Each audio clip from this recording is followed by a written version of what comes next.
ሰላም በጣም የሚያሳዝንና ያየሁትን ነገር ልነግራችሁ ነው። አንድም ሰው እንዳይመጣ የተከለከለበት ወይም የታገደበትን ቤተክርስቲያን ልነግራችሁ ነው።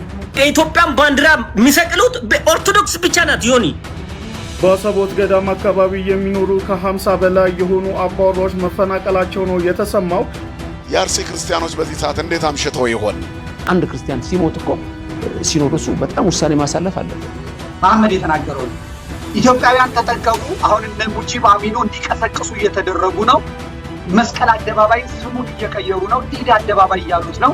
እኔ የምለው ኢትዮጵያውያን ግን ምን ነክቶ ነው አርሲ ላይ በየጊዜው የሚጨፈጭፈው የኦርቶዶክስ ክርስቲያኖች?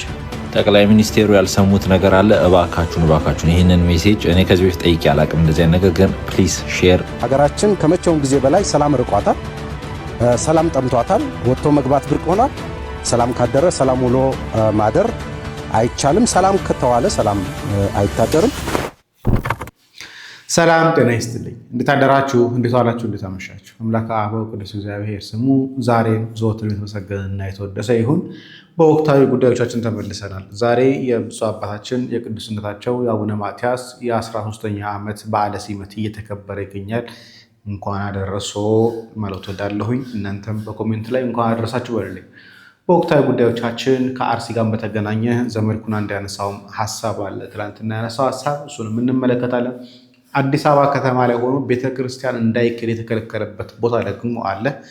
የትኛው ቤተክርስቲያን ነው እንደዚህ የተባለው የሚለውን ነገር እናያለን። አንድ የፖለቲካ ጉዳይ እናያለን። የዮኒ ማኛን ጉዳይ ደግሞ በጣም አንድ ክሪቲክ የሆነ ጉዳይ አንስቷል። የምንመለከት ነው የሚሆነው። ኦነጎች መግለጫ አውጥተዋል። አይገርማችሁ? እኛ አልገደልናቸውም፣ በእኛ ስም ሌላ ሰው እየገደልን ነው ብለው መግለጫ አውጥተዋል። እስቲ እንመለከተዋለን። ከምን እንጀምር ካላችሁኝ ከአባታችን ከአቡነ ማትያስ በዓለ ሲመት ጋር በተገናኘ ወንድማችን እንኳን አደረሳችሁ ያለበት ነው ላሰማችሁ። 13 የጽናት ዓመታት ብፁዕ ወቅዱስ አቡነ ማትያስ ፓትርያርክ እንግዲህ ዛሬ 13ኛ ዓመት የፕትርክና ዘመናቸው ተከብሯል ማለት ነው። እንግዲህ ቤተክርስቲያኒቷን ርዕሰ መንበር ሆኖ መምራት ከጀመሩ ዛሬ ድፍን 13 ዓመታት ሆነዋል። እንግዲህ ብፁዕ ወቅዱስ አቡነ ማትያስ በዚህ በ13 ዓመታት ቅድስት ቤተክርስቲያንን በአባትነት ሲመሩ መቆየታቸው የሚታወስ ነው። ቅዱስ አባታችን እንኳን ለ13ኛ ዓመት በዓለ ሲመቶ በሰላም በጤና አደረሰው እያልን እንግዲህ 14ኛውንም ደግሞ በዓለ ሲመቶን ለማክበር ሁላችንንም እርሶንም በጤና ጠብቆ እኛንም ደግሞ እግዚአብሔር አምላክ ጠብቆ ለ14ኛ ዓመት በዓለ ሲመቶ ያደርሰን። የብፁዕ ወቅዱስ አቡነ ማትያስ ቅድስት ቡራኬው ለሁላችንም ትድረሰን። እንግዲህ እንኳን አደረሶት እያላችሁ ቅዱስ አባታችንን መልካም ምኞታችሁን ተመኙላቸው። አሜን። እንኳን አደረሶ። ቀሪ ዘመኑን ደግሞ ቤተክርስቲያን የሚጠቅም እድሜ ሰጥቶት አገልግሎቱ ቤተክርስቲያን ተኮር እንዲሆን ከስር ያሉት አካላት እርሶን ከማሸማቀቅ ተቆጥበው መልካም ስራ እንደሚሰሩ ተስፋ አደርጋለሁ። ምክንያቱም ከስር ያሉት አካላት ሆን ብለው የእሳቸውን ገጽታ ለማጥፋት ስራቸውን ለማድበስበስ የሚሰሩ ሰዎች እንዳሉ አውቃለሁ። አንድ የደረሰኝ መረጃ ነበረ፣ ግን ድምፁ ጥሩ አይደለም፣ ለኦዲየንስ ጥሩ ስለማይሆን ነው እንጂ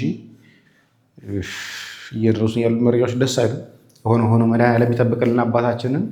ወደ ትናንትና አቀርባለሁኝ ብዬ ግን በሆነ ምክንያት ያልተመቸኝ ጉዳይ ነበረ፣ የአሰቦት ጉዳይ።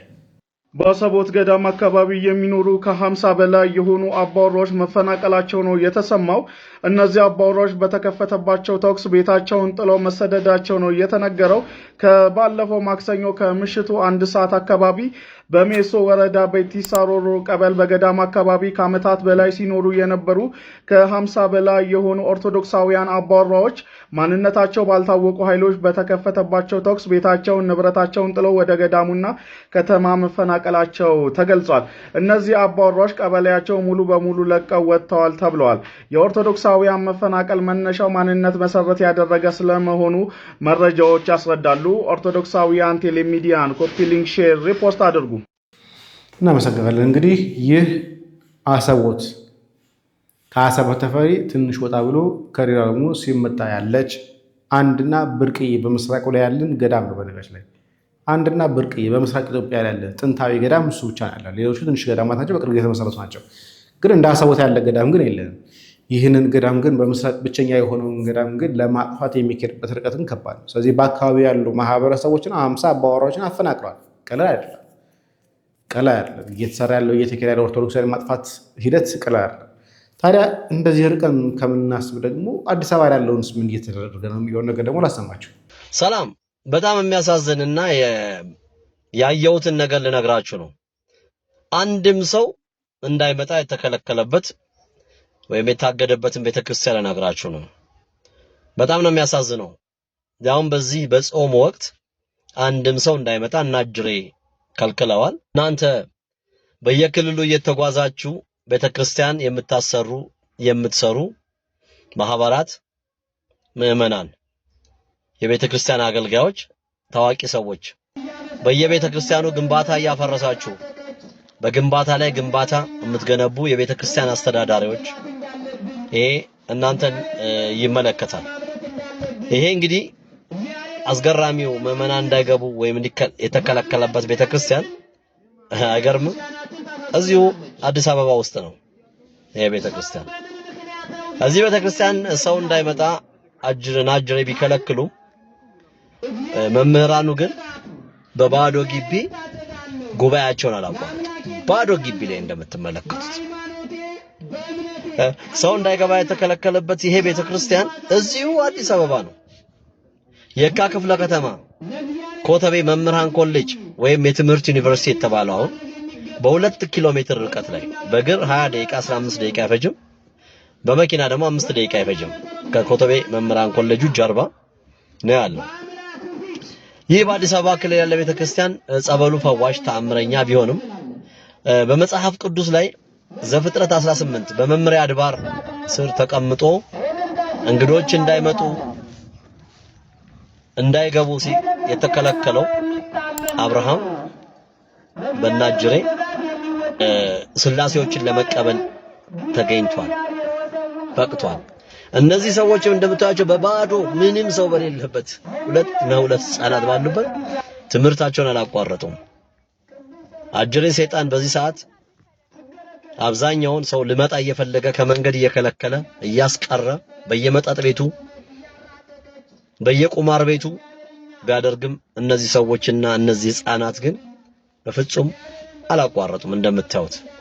እና አሁንም ጥሬን ማረገው ምዕመናን በተለይ በዚህ ወቅት ክልል ሄዳችሁ ስንት እምነበረድ የምታፈሱ አላችሁ ትልልቅ ሰዎችና አማኑኤል ቤተክርስቲያንን የፊታችን የአማኑኤል ቀንም በመምጣት ችግሩን በማየት እንደምታዩት ነው። ግቢው አጥሮ የፈራረሰ ነው። በአጋጣሚ ደግሞ እዛ አካባቢ ሪል ስቴቶች ምናምን እየለሙንና አማኑኤል ምን ይታወቃል ለእናንተም እዛ አካባቢ መሬት ሊሰጣችሁ ቤት ልታገኙ ትችላላችሁና እባካችሁ ይሄንን ያጋንንት ጦርነት ይሄ ቤተክርስቲያን አሸንፎ ያው እንግዲህ እንደሌሎቹ ባይሆን መጠነኛ የቤተክርስቲያን እድሳት ወይም ስራ እንዲኖረው እንድታግዙ ይህ የግሌ ጥሬ ነው። አብራችሁ ለቆማችሁ አመሰግናለሁ። ሐሳብ አስተያየት ኮሜንታችሁን ስጡኝ። በተለይ ኢሞጂ ባትጠቀሙ ደስ ይለኛል። ሐሳባችሁን ስጡ። አመሰግናለሁ። እንግዲህ ይህ የካ ክፍለ ከተማ ኮተቤ አካባቢ ላይ ያለ ቤተክርስቲያን ባዶ ከሆነ ምዕመናን ከራቁት የዛ አካባቢ ያለ የቤተክርስቲያን አካላት ምንድነው እያደረጉ ያሉት? ለምንድነው ተነጋግረው ችግሩን መቅረፍ ያልቻሉት? ጥያቄ ምልክት ነው። አሬ ደክማል። በክርስቶስ ሰው ሁለት ምዕመን አንድ ደብር ያጣል ቁጭ ብሎ ይማርለት። እንዳያሻቸው አንድ ቤተሰብ ነበሩ። እሷም ሄደች መምህሩ እያስተማረ ባዶ ነው ግቢው እያስተማሩ ያሉት ማንም ሰው የለም። ለምን እንደዚህ እንደሆነ ግን አላውቅም፣ ሌላ ችግር ከሌለ በስተቀር። ከዚህ ጋር በተገናኘ የምታስታውሱ ከሆነ የነፋስ ስልክ ክፍለ ከተማ ስራ አስኪያጅ የነበሩት ቀሲስ ዳዊት የሚባለው ሰው እንግዲህ ትናንትና እንደሰማሁት መረጃ ከሆነ ተባሯል፣ ከኃላፊነት ተነስቷል። በተለይ ደግሞ ከቅዱስ ገብርኤል ቤተክርስቲያን ጋር በተገናኘ እንዴት አድርገው ሰንበት ተማሪዎችን ሲያመሳቅል እንደነበረ ሲያሳስር እንደነበረ ትናንትና በስቲያም ዛሬ 3 ቀን አካባቢ ደግሞ እንዲሁ 4 ሰዎችን አስሮ የነበረ እንደሆነ የምናስታውሰው ነው። ነገር ግን ይህ ሰው ትናንትና በደረሰ መረጃ ዛሬ የሰማሁት ትናንትና በወጣ መረጃ መሰረት ከኃላፊነቱ ተነስቷል። በጣም ብዙ ሰዎችን ልኮ ነበረ። ብዙ የመንግስት ባለስልጣናትን ጭምር ልኮ ከጳጳሱ እንዲያማሉት ጠይቆ ነበረ። ነገር ግን ሊቀ ጳጳሱ ስልክ የማንሳት ፍላጎት እንደሌላቸው እና በሱ ጉዳይ ከዚህ በኋላ ማውራት እንደማይፈልጉ ተናግረዋል። ስለዚህ ከዚህ በኋላ ዳዊት የተባለው ሰው ሊቀ ጳጳስ ያልሆነው ሰው ጳጳስ እያለ ሲጠራ የነበረው ሰው ለሆዱ ያደረሰው በጭፈራ ቤት ብር ሲበትን የሚውል የሚያደርሰው እንግዲህ እንደተነሳ ሰምተናል። ጥሩ ነው፣ አንድ እርምጃ ነው። እግዚአብሔር ይመስገን። በረከቱን የሚወስደው ማን ነው? ላይክ ያደረገነው በረከቱን የሚወስደው ማን ነው? ላይክ ያደረገነው። ኧረ በጌታ በእንደዚህ አይነት ቪዲዮ ነው መጥቻ አላውቅም። በቃ ካሜራ አገኘን ብላችሁ ባልሆነውም በሆነውም አንስታችሁ አትቅረጹ። ብዙ ጊዜ ቤተ መቅደስ ውስጥ ስጋውና ደሙ እየተፈተተ እግዚኦ መሐረነ ክርስቶስ እየተባለ እንዴት ሰው ካሜራ ደቅነው ስጋውና ደሙ ላይ እንትን ይላል? በጸሎት ሰዓት፣ በቅዳሴ ሰዓት ቅዱሳን መላእክት በሚወርዱበት ክሩቤል በሚዘረጉበት ሰዓት ላይ ያውም ክርስቶስ ማዕከል ሆኖ በሚገኝበት ሰዓት ላይ እንዴት እንደዚህ እናደርጋለን?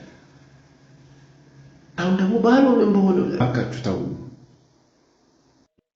አርሲ ላይ ኦርቶዶክስን ጨረሷቸው ነው የምልህ። በቃ አርሲ ላይ በየጊዜው አርደው ይሄን መንግስት ያውቃል፣ አብሮ ነው የሚያሰራው። እኔ ዝም ብዬ ነው እንደሚያየው። እኔ በኢትዮጵያ ኦርቶዶክስ ምን ሆኖ ነው ግን? እኔ ሰዎቹ ግን አይፋለሙም እንዴ? አትፋለሙም እንዴ? ዝም ካላችሁ አናታችሁ ላይ ነው የሚወጡት። ታሪክ ይሁት የተለያየ አረብ ሀገር አረብ እንዳለ ክርስቲያን ነበሩ። እንደዚህ እያሉ ነው እያጠፉት። ስለዚህ ኢትዮጵያ ይጣፋንታይን ነው የሚመጣው። really you guys so smart, you have to be careful, these people very dangerous. በጣም ነው የሚያሳዝነውና ስለዚህ ኢትዮጵያ ኦርቶዶክስ ቤተክርስቲያን እናንተ ባመጣችሁበት ሄዳችሁ ስለሆነ ማለት ነው ራሳችሁን ጠብቁ። ዩናይትድ ይሄ በብሔር ተከፋፍለ ምናምን እምነትን አታከፋፍል። ጠንካራ የኢትዮጵያ ተዋሂዶ ሁኑ። ጠንክሩ። ኢትዮጵያን ጠብቁ። ኢትዮጵያን እናንተ ናችሁ የሚጠብቁት። ሌሎች ውሸት ነው። ኢትዮጵያ የምትባለው ቢወዱ እኮ የኢትዮጵያን ባንዲራ እኮ መስጊድ ላይ ይሰቅሉ ነበር። ኢትዮጵያን አይወዷትም። አራነት ቤተክርስቲያን የኢትዮጵያን ባንዲራ የሚሰቅሉት ኦርቶዶክስ ብቻ ናት። ዮኒ ውሸት ነው እንዴ? ሱራፌል ዋሸ እንዴ? አንድ ኢትዮጵያ ውስጥ ከሚሊዮን መስጊድ አለ። በኋላ ይሄን ፓርት በኋላ መጣበታለሁ። ብቸኛው ኢትዮጵያ ውስጥ የኢትዮጵያ ባንዲራ የምትጠቀም የምትሰቅል ቤተክርስቲያን የምትሆን የኛ ቤተክርስቲያን ብቻ ነች። ሌላው አይሰቅልም። ለሀገሩ አይጸልይም። ለሀገሩ ጉዳዩ አይደለም። ሙስሊም ለሀገሩ አይጸልይም፣ ጉዳዩ አይደለም። ፕሮቴስታንት ለሀገሩ አይጸልይም፣ ጉዳዩ አይደለም። ቤተክርስቲያን ግን በየዕለቱ በኪዳን በቅዳሴዋ ስለ ሀገሯ የምትጸልይ የሀገሯን ባንዲራ ከፍ አድርጋ የምታውለበልብ በሀገሯ የምትኮራ የኛ ቤተክርስቲያን ብቻ ነች። የአርሲ ጉዳይ ላይ ደግሞ በሰፊው ይመጣበታል። ግን ኦነግ ያወጣውን እንመልከትና መምህራን ስለ አርሲ የተናገሩትን ነገር ላሳያችሁ። ኦነግ አስገርሞኛል። በነገራችን ላይ በእንግሊዝኛ አይቼው ነበር። ኦፊሻል የሆነውን ነገር ለማግኘት አልቻልኩኝም። በጣም ብዙ ሞክሬያለሁኝ። ቀሲስ ኤፍሬም እሸት የሚያጋሩትን ነገር አይቼዋለሁኝ። ሰው መጀመሪያ የወጣው ይሄ ነው። ኦላ ያወጣው በእንግሊዝኛ ያወጣው ይሄን ነበር። ወደ አማርኛ ተተርጉሟል። ላንብብላችሁ ወይ ደግሞ ፖዝ አድርጋችሁ ማንበብ ትችላላችሁ። ያን ያህል ጊዜ እንዳላጠፋባችሁ። መንግስት ነው ይሄ ስራ እየሰራ ያለው። እኛ ይህን ተግባር አላደረግንም፣ አድርገንም አናውቅም የሚል ሀሳብ ነው ያለው። እንደምትመለከቱት ፖዝ አድርጋችሁ አንብቡት። ኦነግ ሸኔ መንግስት ሸኔ ብሎ ያወጣለት ማለት ነው። እኛ እንደዚህ ነገር አላደረግንም፣ በፍጹም ይህ የኛ ጉዳይ አይደለም፣ የኛ ስራ አይደለም ብሏል። በእንግሊዝኛው ከፈለጋችሁ ፖዝ አድርጋችሁ ማንበብ ትችላላችሁ። ያው እንደምትመለከቱት ማርች 2 የወጣ ነው። ኦፊሻል የሆነ ፌስቡክ ገጻቸው ላይ ገብተን ለማየት ሞክረናል። ነገር ግን ይህ ደብዳቤ የለም።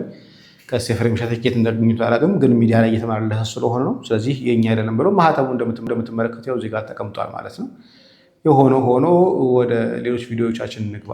እንግዲህ እኛ አላደረግንም እያለ ነው መንግስት። ይሄን ነገር ምላሽ ቢሰጠን ጥሩ ነው። ወይ ደግሞ የሃይማኖት ጉባኤ ተቋማት ጉባኤ ቢነግሩን ጥሩ ነው፣ ማን እንደገደላቸው እነኚህ ሰዎች። የአርሲ ክርስቲያኖች በዚህ ሰዓት እንዴት አምሽተው ይሆን? መከራ ውስጥ ያሉ ወገኖቻችን የሚደርስላቸው ያጡ፣ ካህናቱም ስራ በዛባቸው ወንድሞቻቸውን ሲቀብሩ ይውላሉ። በየቀኑ የሬሳ ድርድር ቲክቶክ ላይ ዩቲዩብ ላይ ማየት ለምደነዋል። እግዚአብሔር በመቅደሱ ላይ ፊቱን ያብራ። ያኔ ዳንኤል ከክርስቶስ ልደት በፊት 590ዎቹ ዓመተ ዓለም አካባቢ የተናገረው ቃል ዛሬም በእኛ መቅደስ እየተፈጸመ ያለ ይመስላል። ዘመኑ እስራኤላውያን ከበደልና ከኃጢአታቸው ብዛት የተነሳ ወደ ባቢሎን የተማረኩበት በናቡከደነጾር እጅ የወደቁበት ዘመን ነበር። ያለመታዘዛችን ውጤት ነው መርዶ እየሰማን እንድንውል የሚያደርገን። ትልቁ መልእክት ይትክበሩ ቤተ አቡየ ቤተ መስያት ነው። ራሳችንን ካስተካከልን እግዚአብሔርን እንደ ዳንኤል ልንለምነው እንችላለን። አሁን አምኖ የሚጸጸት ሰው ስለጠፋ ቤተክርስቲያኑን ልቀን በፍርስራሽ ታሪክ ውስጥ አለች። በገዛ ደሙ የዋጃት መቅደስ በክብር መቆም አቅቷታል። የአዲስ ኪዳን ደም የፈሰሰላት መቅደስ አሁንም የሰዎችን ደም ማፍሰስ አላቆመችም። ደጇ ላይ የንጹሃን ደም እየፈሰሰ ይገኛል። እግዚአብሔር ፍትህን ከሰማይ ለሁላችንም ይላክልን። ይሄ ሁሉ ምናልባት አንደኛው መነሻዎች እኛስ ብንሆን የምንናገረው ንግግርና የምንኖረው ኑሮ ለእግዚአብሔር ያልተመቸ መስመራችን ለክፉዎች አሳልፎ ሰጥቶናል። እግዚአብሔር ፊቱን በሁላችንም ላይ ያብራ። እስራኤል ለእግዚአብሔር አልታዘዛሉ ይላል። እምቢ አሉ። በደላቸው በዛ፣ ኃጢአታቸው በዛ። መስመሩን ሳቱት። እግዚአብሔርን ከጣዖቶቻቸው በታች አደረጉት። ለእግዚአብሔር የሚገባውን ክብር ከለከሉት። በዝናብ አብቅሎ በፀሐይ አብስሎ እየመገባቸው እነሱ ግን ለቀረጹት ድንጋይ ወደ ማምለክ አዘነበሉ። ወደ ሥጋ ፈቃዳቸው ፊታቸውን መለሱ። ለእግዚአብሔር የሚታዘዝ መልካም ሰው ጠፋ። አልቦ ዘይገብር አለ ሰናይት። እግዚአብሔር ከሰማይ የሰው ልጆችን ተመለከተ ይላል ዳዊት። ከመይር አይመቦ ጠቢብ ዘይሐሰሰው ለእግዚአብሔር። አምላኩን የሚፈልግ በጎ ሰው መልካም ሰው አጣ። ይፈልግ ዘንድ ፈለገ፣ ግን ኩሉ አረየው ህቡር አለ። ሁሉ በደለ፣ ሁሉ ረከሰ። እግዚአብሔር ሰው ፈልጎ አጣ። አልቦ ዘይገብር አለ ሰናይት። በጎ ነገርን የሚያደርግ አጠፍ፣ አንድ ሰው አጣ ይላል። ምድር በዚያ ዘመን ተበላሸች። ስለዚህ ምርኮ ደረሰባቸው። እስራኤል አትፈርስም ብለው ከነ ኃጢአታቸው ይኖሩ ነበር። የቃል ኪዳን ሀገር ናት ብለው በደላቸው ግን የቃል ኪዳኗን ሀገር የደም ሀገር አደረጋት፣ የዝሙት ሀገር አደረጋት፣ የዘረኞች ሀገር አደረጋት፣ የተንኮልና የክፋት የጎጥ ሀገር አደረጋት። በዚህ ምክንያት እግዚአብሔር አዘነ በሀገሪቱ። የሰላሟ ከተማ የረብሻ ከተማ ሆነች። የእግዚአብሔር በኩሬ ብሎ የሚጠራው ህዝቡ ተሸንፎ የሚማረክ ሆነ። አለፈ ሲባል የሚያስፈራው ህዝብ ሰይፍ ይዞ እንኳን ማሸነፍ አቃተው። አንድ ክርስቲያን ሲሞት እኮ ሲኖዶሱ በጣም ውሳኔ ማሳለፍ አለበት። ምንድነው እንደ ዝም ብሎ እንስሳ እንደሞተ የሚቆጠረው? ልጆቿንና ቤተክርስቲያኗን ጠብቃ መኖር አለባት። ታዲያ ምንድነው የሲኖዶስ ትርጉም? ስለ ገንዘብ ነው የሚወራው? ስለ ህንፃ ነው የሚወራው? ሁሉ ጊዜ በዚህ መልክ ነው ቤተክርስቲያኗ ራሷን መጠበቅ ያለባትና አጋጣሚ በዚህ ሰሞን ያለው ነገር ስለነካይ ነው ይሄን የምናገረውና ክርስቲያኖችም በጾም ጊዜ ሆነ ከጾም በኋላ ራሳችንን ማጠንከር ከእግዚአብሔር ጋር ጠንካራ የሆነ ግንኙነት እንግዲህ እንደሰማችሁት እንደነገሩን ከሆነ ቤተክርስቲያን አንድ ስራዋ የመጀመሪያ ተቀዳሚ ስራዋ ምዕመናን መጠበቅ ግን አልሆነም። ባጭሩ እሱ ነው አልሆነም። መሐመድ የተናገረው ነው። ኢትዮጵያውያን ተጠንቀቁ። አሁን እነ ሙጂብ አሚኖ እንዲቀሰቅሱ እየተደረጉ ነው። መስቀል አደባባይ ስሙን እየቀየሩ ነው። ኢድ አደባባይ እያሉት ነው። አብዮት አደባባይ እያሉት ነው። እና አቡበከር ጥጋባቸው እዚህ ደርሷል። የሚያረጋቸውን አሳጥቷቸዋል፣ አፋኗቸዋል። ልክ እነ ሐማስ ያደርጉ እንደነበረው ወጣቶችን መቀስቀስ መያዝ ጀምረዋል።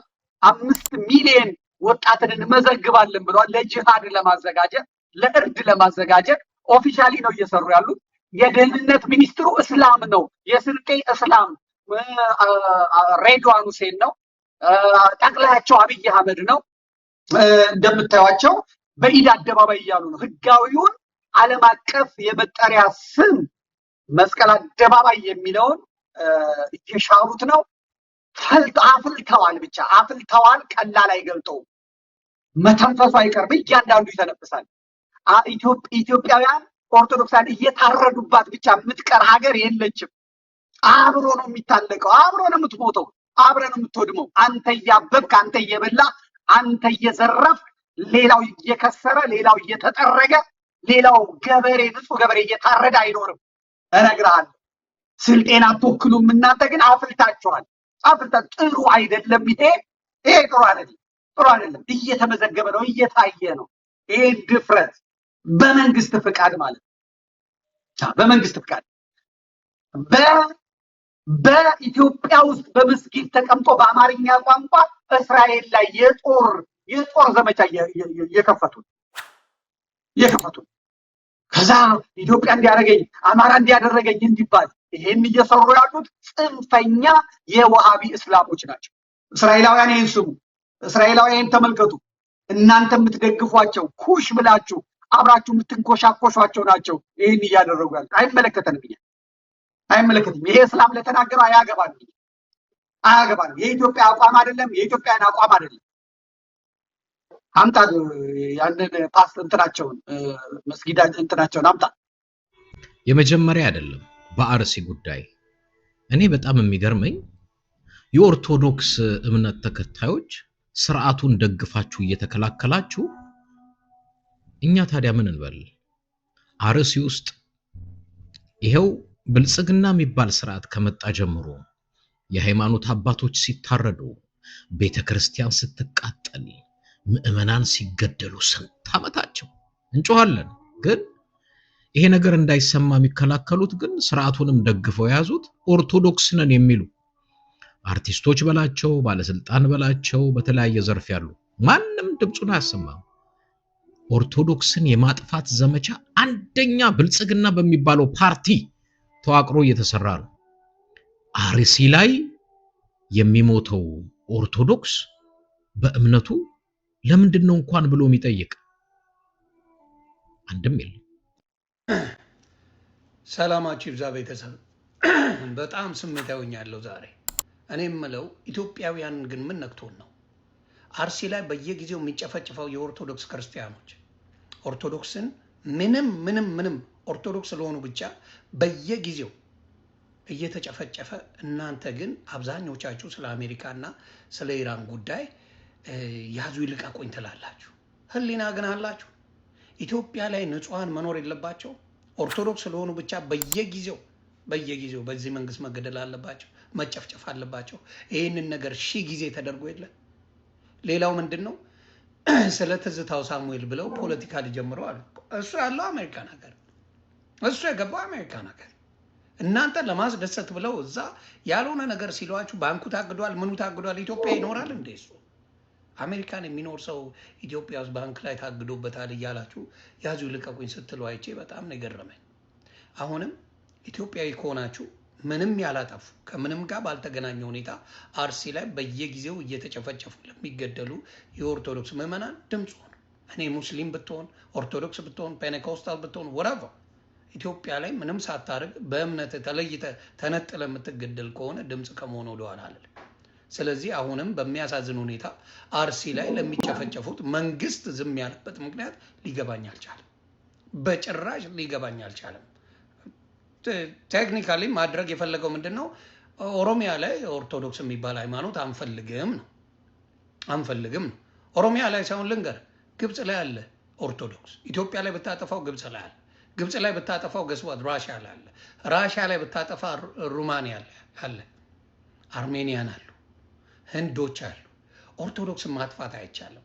የማይም መንገድ ሄዳችሁ የማይረባ ፖለቲካ ይዛችሁ ፖለቲካን ከሃይማኖት ጋር ቀላቅላችሁ ባለጊዜንም ብላችሁ ኦርቶዶክስን ለማጥፋት የምትሞክሩ መሀይማን ይህን ነገር ብታስተካክሉ ጥሩ ነው።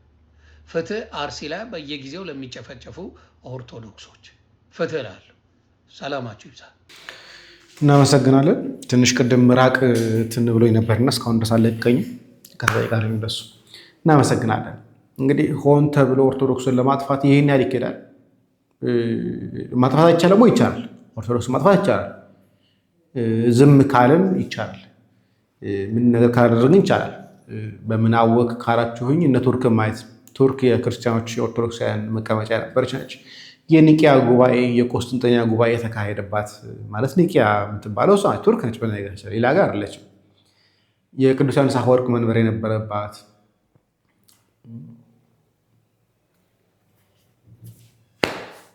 እነ ግብፅ፣ እነ አርመን፣ እነ ሶሪያ፣ ሊቢያ፣ አልጄሪያ የክርስቲያኖች ሀገር የነበሩ ናቸው።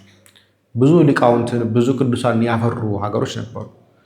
እና እግዚአብሔር ስለማይወዳቸው ነው አይደለም። በእንዲህ አይነት ስንፍና ወገኖቻቸው ክርስቲያኖች ሲያልቅባቸው ዝም በማለታቸው ምክንያት ያለቁ ናቸው።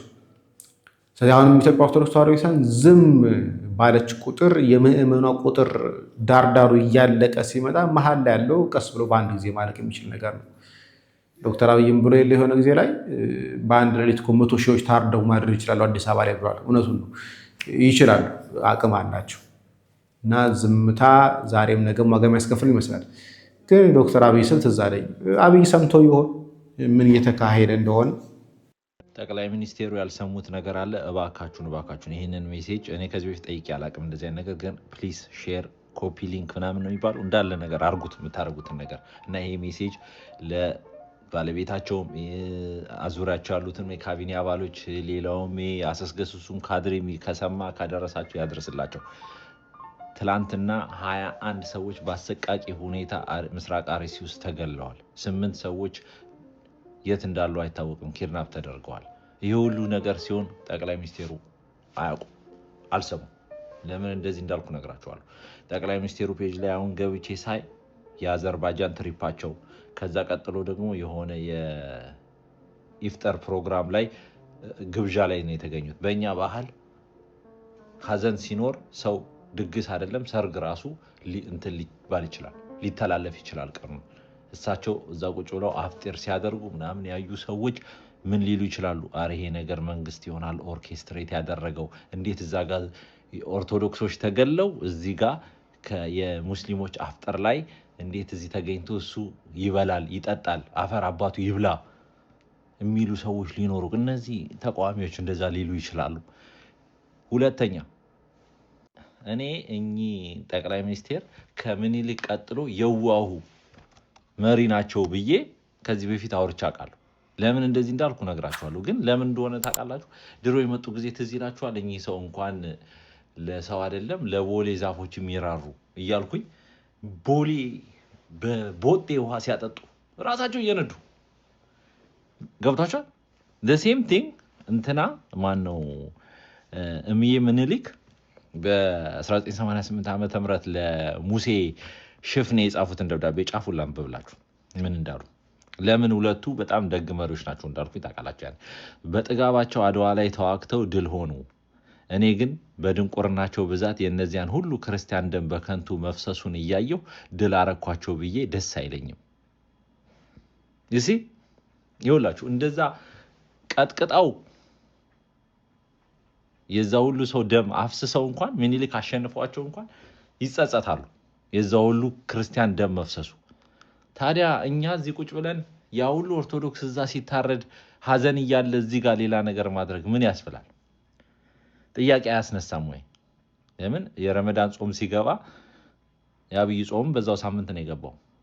በአረብኛ የጻፉት መልካም ምኞት መልካም ረመዳን ይሁንላችሁ ብለው ባስተላለፉት መልእክት ላይ በአማርኛ የተጻፈ መልካም የአብይ ጾም የሚል ነገር አላየንም። ይሄንን ሰው ሲያገጣጥመው ሌላ ነገር ሊያስብ ይችላል ብዬ ነው ክቡር ጠቅላይ ሚኒስቴር።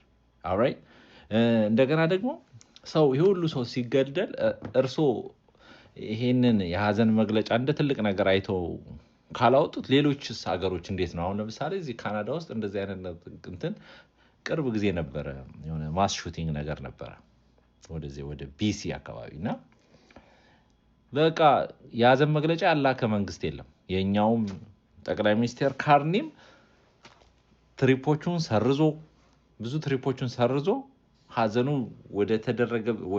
ወደ ተፈጠረበት ቦታ ተቃዋሚ ፓርቲዎቹን ባንድ ላይ ይዞ ሄዶ እዛ ሀዘን ላይ ቁጭ ብለው አጽናንተው ምናምን የተመለሱት። ኦኬ ይሄ በቃ ዲስተንሲ ነው፣ ሌላ ነገር አይደለም። ከአንድ ሊደር የሚጠበቅ ዲስተንሲ ነው እንጂ ባላየ ባልሰማ የሁሉ ሰው ሞቶ እነዚህ ሰዎች እሺ ታዲያ እሺ የውጭም ሰዎች የሀዘን መግለጫ የሚልኩት እኛ ስንት ኢትዮጵያዊ ሲሞት ነው? ስንቶቻችን እንለቅ? መጀመሪያ መሪ ካላዘነልህ መሪ መግለጫ ካላወጣ አሁን አይታችሁት ከሆነ ትናንትና እያየሁ ነበር። ከቱርክ ጎን ከእንትን ጎን ነኝ ከኳታር ጎን ነኝ ነው ያለ። በቤትህ ሰው እያለቀ አይደለም ወይ? ሀገርህ ላይ እየተጨፈጨፈ አይደለም ወይ? በየቀኑ መርዶ እየሰማን አይደለም ወይ? ለምን ዝም አልክ ብለን የምንጠይቅ ደስ ይለኝ ነበር። ቅድም ፖለቲካ አንድ ጉዳይ አነሳለሁ ብያቸው ነበር። ጌትነት ነው ድሬዳዋ ዩኒቨርሲቲ ነው የማውቀው። በነገራችን ድሬዳዋ ዩኒቨርሲቲ አስተማሪ እያለ የማውቀው እኔም ድሬዳዋ ዩኒቨርሲቲ ተማሪ ስለነበርኩኝ ብዙ ነገሮች አውርተን እናውቃለን። ላሰማችሁ ያቀረበው ሀገራችን ከመቼውም ጊዜ በላይ ሰላም ርቋታል። ሰላም ጠምቷታል። ወጥቶ መግባት ብርቅ ሆኗል። ሰላም ካደረ ሰላም ውሎ ማደር አይቻልም። ሰላም ከተዋለ ሰላም አይታደርም። ጦርነት፣ እልቂት፣ ስደትና እገታ አብረውን ያድራሉ ይውላሉ። አንድ ምስኪን ገበሬ ምንም በማያውቀው ገበሬ ታፍኖ 2 ሚሊዮን ብርና ከዛ በላይ ራንሰም ይጠየቅበታል። ድንኳን ተጥሎ በመንገድ ላይ ከተከፈለና እድለኛ ከሆነ ተከፍሎ ይድናል። እድለኛ ካልሆነ ሁለተኛው ታጋች እንዲከፍል በቶሎ እንዲከፍል ይገደላል። ይቺ የምንኖርባት ኢትዮጵያ ከአዲግራት እስከ ሞያሌ፣ ከኦጋዴን እስከ መሃል ሰላሌ፣ ከምስራቅ ወለጋ እስከ መሃል ቦሌ፣ ከአርሲ እስከ ጭልጋ፣ ከገብረ ጉራቻ ጎዳና እስከ ጊዳ አያና፣ ከመተከል እስከ አምባሰል ይሄ እውነት ነው። ሞት ተለማምደነዋል። 10 ሰው ሞት ዜና አይደለም። 10 ብዙ አይደለም። መቶማ ምን አላት? በዓለም ላይ ስደተኞችን በመቀበል ምስጉን የሆነች ሀገር በሀገር ውስጥ ተፈናቃይ በዓለም አንደኛ ተብላ እነ ሶሪያንና እነ የመንን በልጣ ተገኝታለች። ዋይታና ሀዘን ያልገበኘው ቤት የለም። ባጭሩ መንግስታዊ የኢትዮጵያ ሰብአዊ መብት ኮሚሽን እንዳለው ባለፉት 5 ዓመታት በደረሱ ሰቆቃዎች መንግስት የሌለ ይመስል ነበር፣ ሀገሩ ላይ መንግስት የሌለ ይመስል ነበር እንዳለው የኛ መረዳት ከሰላም አንፃር ይሄ ነው። ይሄን ለመቀልበስ እንሰራለን። አመሰግናለሁ። እናት ፓርቲ ባለፉት 5 ዓመታት ለኢትዮጵያ ህዝብ በአራቱም ማዕዘን 360 ዲግሪ በህዝቡ ላይ ይደርሱ የነበሩ ሰቆቃዎችን እየተከታተለ ሲያሳስብ መፍትሄ እንዲበጅለት ሲወተውት የከረመ ፓርቲ ነው። በዋናነት የኮንሰርቬቲቭ ሶሻል ዴሞክራሲ እንከተላለን። የውህድ ወግ ጠባቂ ማህበራዊ ፍትህ እናራመዳለን። በዋናነት እንግዲህ በእነዚህ በእርግጥ 3 ፓርቲዎች በጋራ ሆነን ደግሞ ትብብር ለኢትዮጵያ አንድነት ብለን የመሰረት ነው አለ ሂደት ላይ ያለ ምናልባት ከዚህ ቀረጻ በኋላ አዲስ እንትን ሊኖር ይችላል። ስለዚህ በጥምር እንሰራለን። ሰላም ትርክትና ሀገረ መንግስት ግንባታ ጽንሰ ሀሳቦች ሀገርን አጽንተው ለማቆም ህዝብ በሀገሩ ላይ በባለቤትነት እንዲቆም ለማድረግ የሚረዱ ትልልቅ ጽንሰ ሀሳቦች ናቸው። ለአሁናዊ የኢትዮጵያ ሁኔታ ስለ ሰላም መነጋገር ወይም መከራከር አሁን ካለንበት ዳፋ ለመውጣት አንድ ምዕራፍ ሊከፍት ይችላል። ከተውነው ደግሞ ለመናገር ያህል ለቶከን ያህል ከተውነው ደግሞ ወደ አፋፍ የተገፋችውን ሀገር የበለጠ ደግሞ ወደ ሌላ አረንቋ ሊገፋት ይችላል ብለን እናምናለን። በአሁኑ ጊዜ ሀገራችን ከመቼውም ጊዜ በላይ ሰላም ርቋታል። ሰላም ጠምቷታል። ወጥቶ መግባት ብርቅ ሆኗል። ሰላም ካደረ ሰላም ውሎ ማደር አይቻልም። ሰላም ከተዋለ ሰላም አይታደርም። ጦርነት፣ እልቂት፣ ስደትና እገታ አብረውን ያድራሉ ይውላሉ። አንድ ምስኪን ገበሬ ምንም በማያውቀው ገበሬ ታፍኖ 2 ሚሊዮን ብርና ከዛ በላይ ራንሰም ይጠየቅበታል። ድንኳን ተጥሎ በመንገድ ላይ ከተከፈለና እድለኛ ከሆነ ተከፍሎ ይድናል። እድለኛ ካልሆነ ሁለተኛው ታጋች እንዲከፍል በቶሎ እንዲከፍል ይገደላል። እየሆነ ያለው ነገር እሱ ኢትዮጵያ ውስጥ በሰላም ውሎ ማደር ወጥቶ መግባት እየናፈቀ ነው። በሰላም ታክሲ ውስጥ ተገብቶ እንደፈለጉ እየተጫዋወቱ የሚሄዱበት ነገር ቀርቶ ግራና ቀኝ ላይ ማን ነው የተቀመጠው ተብሎ መጠራጠር ጭምር እስከሚደርስ ድረስ ደርሷል። ጎረቤት እያስጠቆመ አሳፍኖ ከተወሰደ በኋላ ብር ራንሰም የሚጠየቅበት ሆኗል። ባንክ ቤት ላይ የሚሰሩ ሰዎች የአካውንት መጠንህን እየተናገሩ የሚያሳፍኑ ሰዎች ሆኗል። ማህተብ እየታየ ክር ስላለው ብቻ የሚገደል አለ። ስሙ ተጠይቆ በስሙ ብቻ ዘሩ ተለይቶ የሚገደል አለ ሀገራችን ኢትዮጵያ ላይ። ስለዚህ ሀገራችን ኢትዮጵያ በሰላም ገብቶ የሚወጣባት ሀገር እየሆነች አይደለም፣ ምንም ጥርጥር የለውም። ቅድም የባንዲራን ጉዳይ አንስተን ነበረ፣ እንጨርሰው። የኢትዮጵያን ባንዲራ የሚሰቅሉት ኦርቶዶክስ ብቻ ናት። ዮኒ ውሸት ነው እንዴ? ሱራፌል ዋሸ እንዴ? አንድ ኢትዮጵያ ውስጥ ከሚሊዮን መስጊድ አለ፣ አንድ የኢትዮጵያ ባንዲራ የለውም ላዩ ላይ። ኢትዮጵያ ባንዲራ ነውር ነው፣ ሐራም ነው። ይሄ ውሸት ነው ካል ይሄ ሱራፌል ምን ጥላቻ አለብኝ ምናምን በላ እዚህ ጋር ናና አክራሪ ኡስታዝ እውነቴን ነው። ምንም አንድ መስጊድ ላይ የኢትዮጵያ ሰንደቅ ዓላማ የለበትም። የላችሁም የሳውዲ ይመቻችኋል። የሳውዲ አብቶ ቢያረጉ ቢፈቀድ። ስለዚህ ሀገር ስትኖር ነው ኢትዮጵያ የምትባለውን ውደዱ። ስትኖሩ ውደዱት። እንደገና ደግሞ የኢትዮጵያ ኦርቶዶክስ 1 ሚሊዮን ታይም የኢስላም ባለውለታ ነው። 1 ሚሊዮን ታይም እንደውም ከዛ ይበልጣል። በእውነት ባለውለታ ናት። እቺ ነጭ ነግሪን የገባው ዮኒ ታንክ ዩ ሶ ማች አይ ላቭ ዩ ዮኒ። በጣም ልዩ ንግግር ነው። እግዚአብሔር ምስክሬ አላየሁትን ነገር ነው። አሁን ኢትዮጵያ ላይ እንዳልኳቸው አንድም መስጊድ ላይ የኢትዮጵያ ሰንደቅ ዓላማ የለም። የአረቡም ክልክል ነው እንጂ እነሱ ክልክል። አዎ ክልክል ነው። የአረቡን ግን ያረጉታል አይደል እንዴ?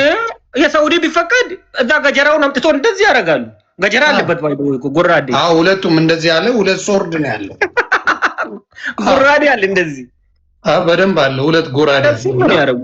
ያንን ነው እውነቱን መነጋገሩ መልካም ነው። ስለዚህ አሁን ኢድ አደባባይ ጭራሽ ይባልልን እያሉ ነው። አንተ ትቀልዳለህ። የተጀመረው እኮ ይሄ ከዚች ነው ከአፍጥሯ ተጀመረ። ከዛ ለምንድን ነው በዚሁ አጋጣሚ ኢድ አደባባይ ማንለው? ስሙን ለማቀየር ፈለጉ። ዮኒ ይሄ የኢትዮጵያ ኦርቶዶክስ ቤተክርስቲያን ድክመት ነው። ይሄ ድክመታችሁ ነው። እዚህ ጋር ጠንክሌ ተፋደም ኢትዮጵያ ያንተ ናት። እዚህ ጋር እኔን ቤቴ አምጥቴ ቤቴን ማላከብር ከሆነ ጠልዘኝ በጥፊ በለኝ። ምክንያቱም እኔ ቤቴ ሲመጣ ማክበር አለብኝ አንተን። ዮናስ አንተ ቤት ሲመጣ እኔ እኮ አንተን ማክበር መቻል አለብኝ እኮ።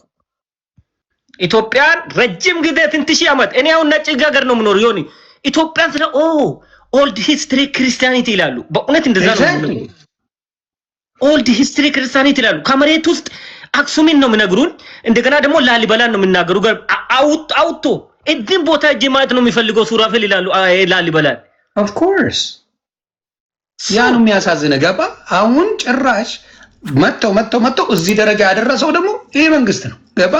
የኦርቶዶክስን የሚገደሉትን ምን የሚሉትን ዝም ብሎ የነዚህን ግን እያጨበጨበ ቤተ መንግስት ነው የሚያስፈታቸው በየጊዜው።